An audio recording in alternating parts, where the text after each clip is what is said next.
யார் ஓடுவோம்? வேண்டாம்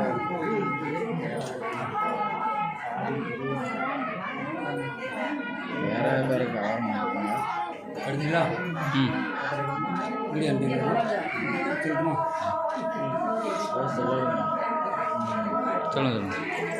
மாப்பிள்ளை பேர் யார் மாப்பிள்ளை? கையெழுத்து அவர்தான் மாப்பிள்ளை. பொண்ணு பேர் கேட்கல இன்னும் கேட்கல.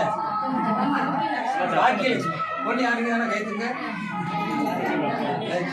சரி, உங்களுக்கு பொண்ணு பிடிச்சிருக்கா? கேட்கா யாரெல்லாம் கேட்கா? கேட்டுச்சா? உங்களுக்கு கேட்டுச்சா? சொல்லுங்க. பொண்ணுக்கு கேட்டுச்சாயா உங்களுக்கு? கேட்கல. கேட்டுச்சா? சரி, மாலை மாத்தலாமா? நீங்க பொண்ணுக்கு மாலை ரெண்டும் சேர்ந்து போகுது.